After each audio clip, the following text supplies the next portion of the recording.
thérapeutique, c'est les nouveaux protocoles. La recherche également clinique, et puis la recherche fondamentale, notamment immunologique. On a des échanges notamment avec l'équipe de la Mayo Clinique et de Montréal.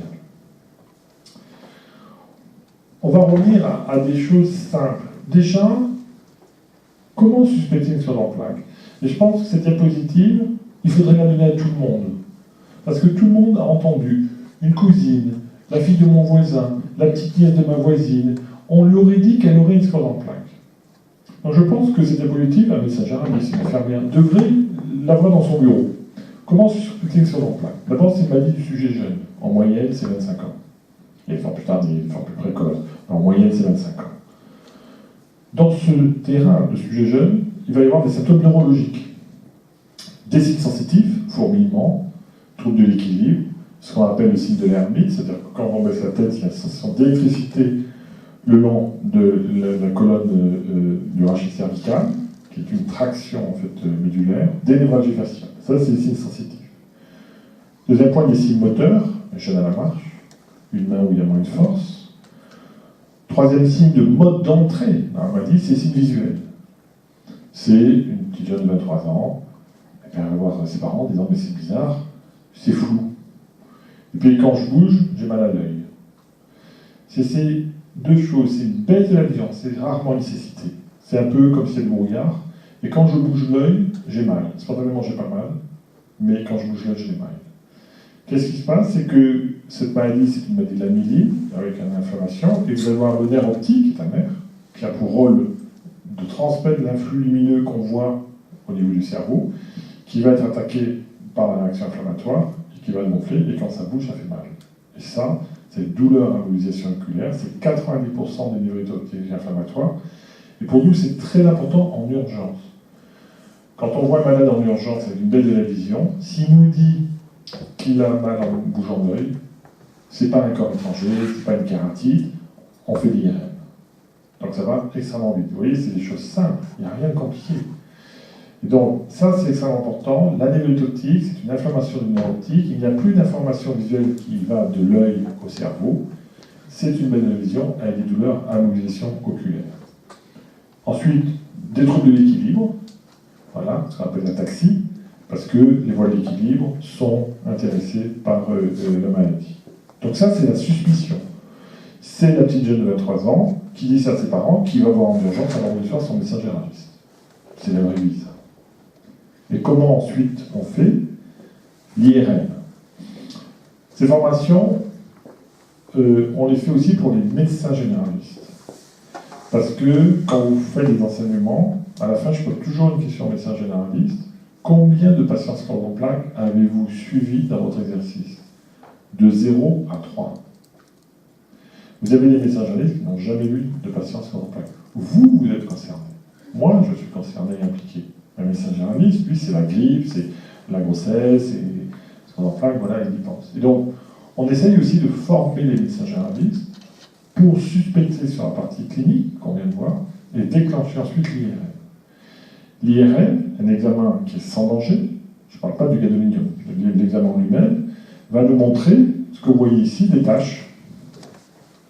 Ici, ces points blancs. C'est ce qu'on appelle un hypersignal. Le cerveau, c'est gris. Et là, vous voyez qu'il y a des points blancs. Ces hypersignaux, ces points blancs, il y a beaucoup de causes à ça. Et donc, on rentre dans ce qu'on appelle l'analyse du signal. La migraine, l'âge, le diabète, d'autres maladies inflammatoires, tout ça, ça vous donne des tâches. Donc, toute tâche ne veut pas dire sclérose en plaques. Et donc, on a des critères d'analyse du signal suivant leur taille, leur disposition, leur morphologie, et effectivement, des tâches, on peut dire effectivement, c'est des tâches de sclérose en plaques.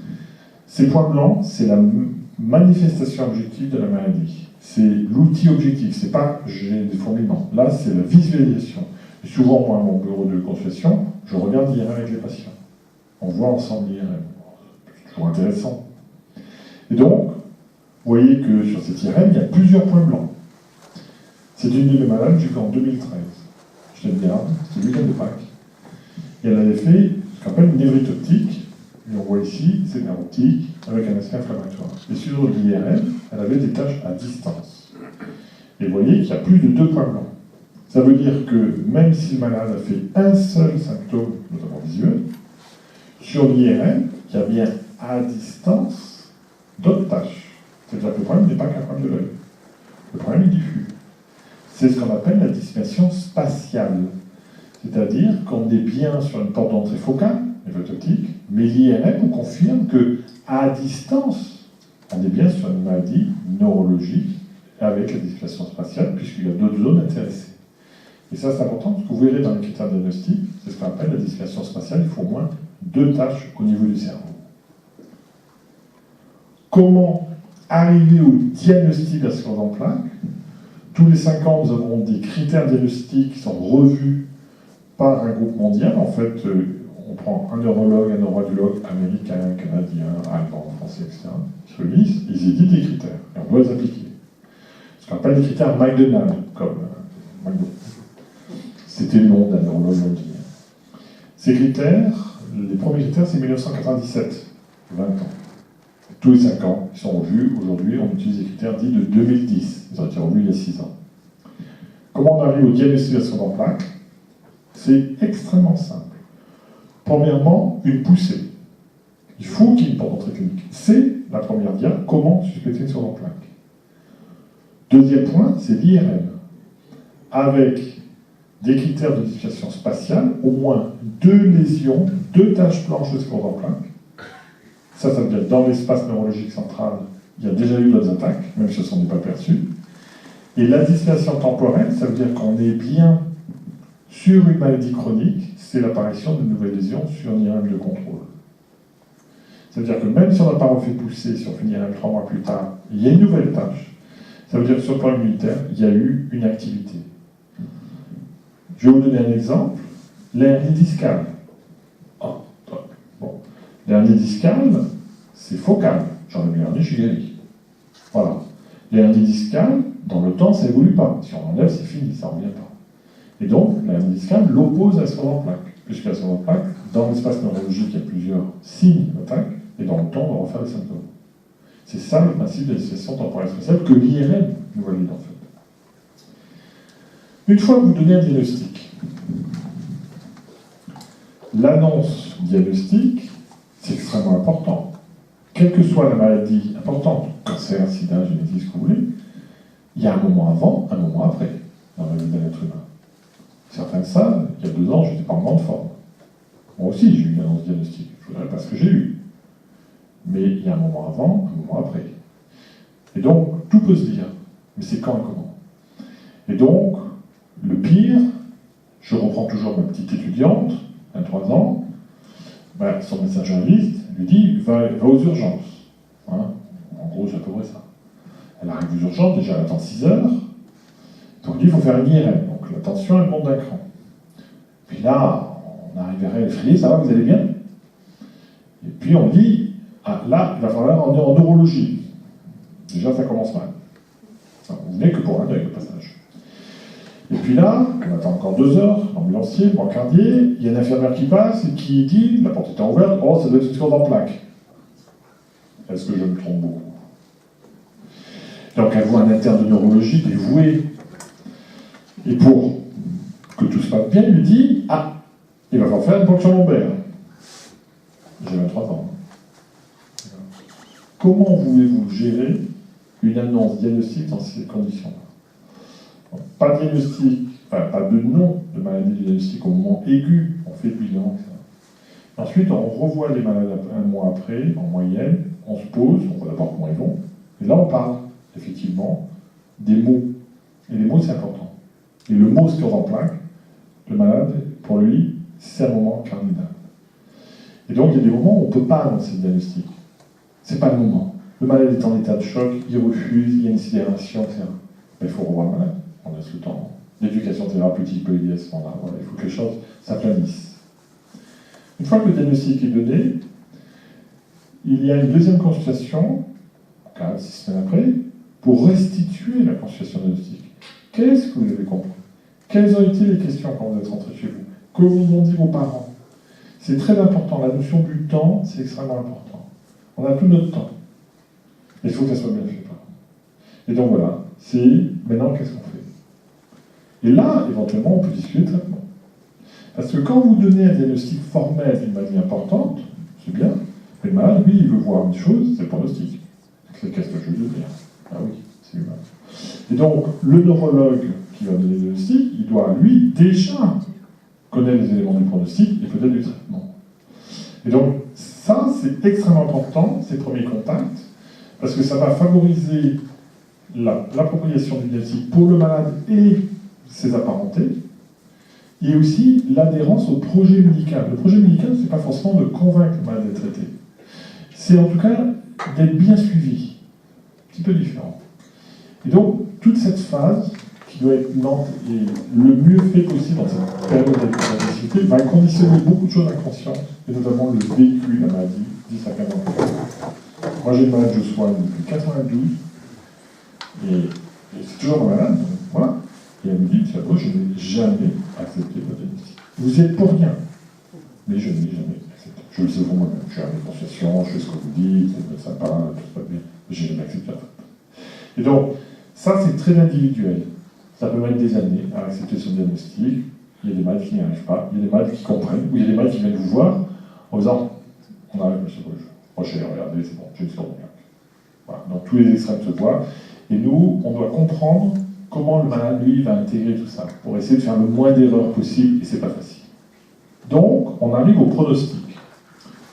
Vous avez deux formes de la maladie. Vous avez des formes avec des poussées, des attaques, et puis des formes progressives, où il y a moins de poussées, mais une gêne à la marche qui va s'aggraver d'année en année, ce qu'on appelle les formes progressives. Le plus fréquent, c'est les formes à poussée. En moyenne, le TAP, le taux annuel de poussée, c'est une poussée par an, en moyenne. Et cette notion simple est extrêmement importante. Quand on voit des malades jeunes diagnostiques, 2-3 ans dans la maladie, qu'on refait l'histoire médicale, et on ne regarde pas l'IRM, quand je vois un malade pour la première fois, j'ai un papier client, j'écoute, puis je me fais une idée déjà. Vous allez avoir deux situations. Un malade qui vient vous voir 3 ans après, il a fait une seule poussée, ou 2 poussées, il va bien. Et puis, une malade qui vient vous voir, elle a fait 3 poussées en un an. Et vous savez déjà le résultat de l'IRM. Parce que là, ça veut dire que c'est une maladie active. Et donc, cet objectif de pronostic est très important. Un malade qui déclare une maladie, en moyenne, c'est une poussée par an. Le but, c'est de ne plus faire pousser sous traitement. Deuxième chose, on a des formes dites bénignes. Et ça existe. La forme bénigne est définie par une score d'emploi de plus de 10 ans, sans gêne à la marche. Quand on suit ce groupe de malades, un malade sur 2 va rester bénin 10 ans plus tard. Quand on resuit ce groupe de malades 20 ans, et qu'on rajoute 10 ans, ça fait 30 ans là, 1 sur 2 va rester bénin. Ça, c'est les vraies formes bénignes. Et donc, la médecine, c'est une courbe de Gauss. Quand vous annoncez le mot score d'emploi qu'un patient, la chose qu'il voit, c'est le fauteuil roulant. Il y a un truc certain. Oui, il y a 30 ans, c'était compliqué, il n'y avait pas de traitement.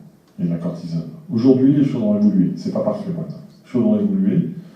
Moi, j'ai dit que c'est la règle des tiers. Je parle en début de maladie. J'ai 23 ans, j'ai toujours mon deuil. Un tiers des patients n'ont pas besoin ou peu besoin de traitement.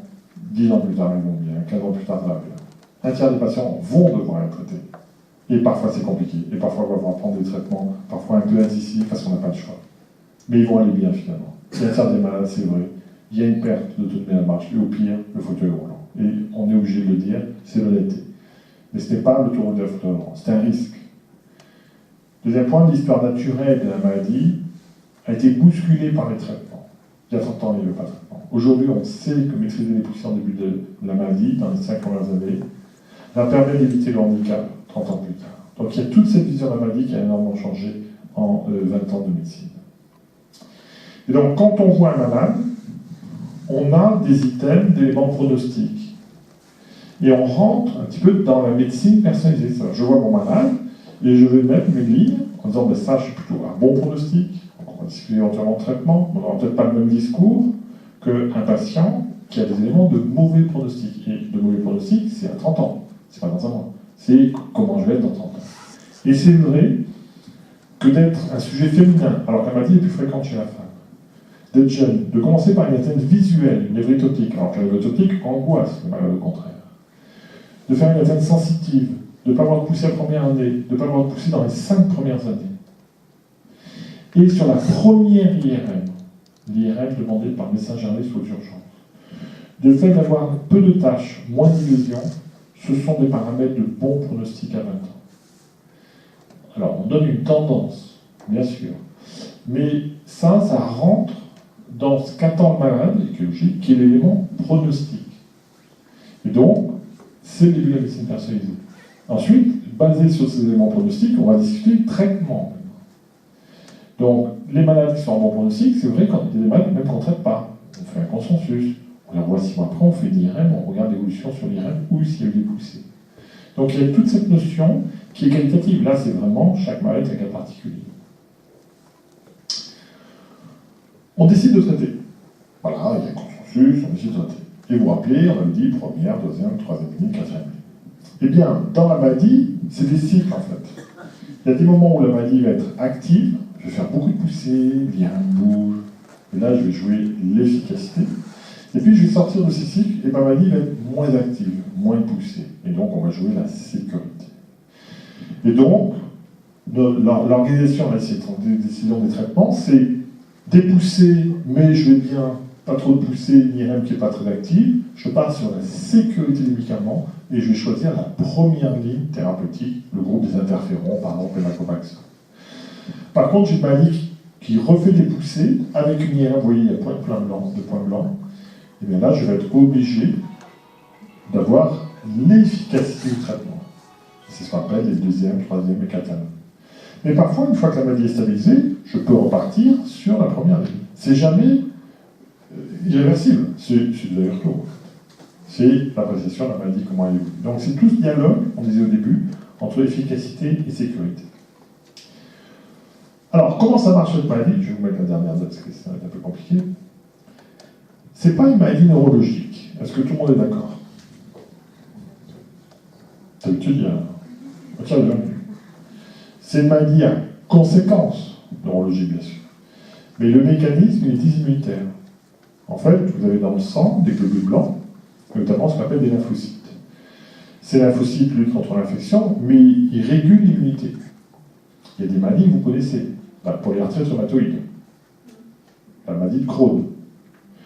C'est des maladies rhumatismales, inflammatoires digestives, mais ça n'absolument pas l'articulation en cause. Ce qui se passe chez ces patients polyarthrite rhumatoïde, ils ont des lymphocytes qui veulent attaquer l'articulation. Et donc, ce terrain des immunitaires est extrêmement important. C'est comme le diabète juvénile à l'insuline. À 5 ans, on fait un diabète dans des sous-pompes. En insuline, c'est pas dû à l'obésité, c'est pas le diabète gras, ce qu'on appelle chez nous. C'est vraiment une atteinte directe dysimmunitaire du sujet jeune. En fait, la scléropathie, c'est pareil, c'est une maladie dysimmunitaire. Vous avez des lymphocytes qui vont aller attaquer la fameuse myéline, et l'objectif, c'est d'aller maîtriser les lymphocytes. En fait, ce qu'on fait, c'est qu'on prend des médicaments qu'on donne dans les autres disciplines. La maladie de Crohn, la polyarthrite rhumatoïde. Ils agissent sur les lymphocytes et on va aller regarder s'ils marchent à sclérose en plaques. Et souvent, ça marche. Et aussi, on a des malades qui ont une sclérose en plaques et dans la famille, eh bien, un cousin a fait une polyarthrite rhumatoïde, la tante a fait une maladie de Crohn, et au plus, on a des malades qui ont 2 maladies immunitaires associées. On a des malades qui ont sclérose en plaques et polyarthrite rhumatoïde, sclérose en plaques et maladie de Crohn. Alors, c'est le terrain, mais les traitements, c'est les mêmes en plus. Donc, c'est vrai qu'il y a une cohérence. Cette maladie, comment ça se passe? Sur des facteurs externes qu'on connaît mal. Vous êtes ici dans le tube digestif, puis l'artère, et là, vous avez ce qu'on appelle la barrière hématosphérique, c'est une séparation entre l'artère et le cerveau qui est ici.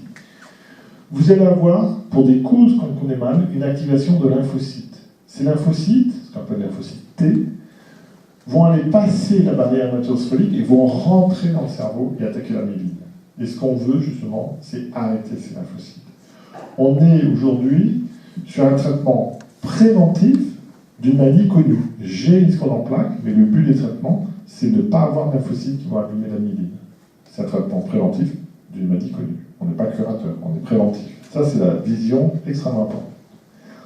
Et donc, on a ici ces trucs oranges, sont des lymphocytes qui sont activés, qui vont ensuite aller dans le cerveau et qui vont attaquer, vous reconnaissez, la fameuse gaine de myéline.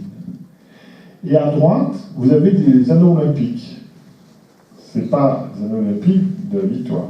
C'est des cercles qui entourent les médicaments qu'on donne dans la maladie. Et ces médicaments rituximab, dexizumab, lemtrada, gilenya, certains connaissent les noms. Il faut avoir pour rôle de moduler justement ces fameux lymphocytes. Et là, on est dans l'application de la recherche biologique. C'est-à-dire que notre évolution depuis 15 ans, c'est une maladie immunitaire. On teste des malades sur le lymphocyte et on les donne aux malades. Ce sont ce qu'on appelle les biothérapies. Et ça, c'est toute l'avancée de la prise en charge de la maladie depuis 15 ans. Voilà, ça c'est une autre présentation, mais c'est exactement pareil.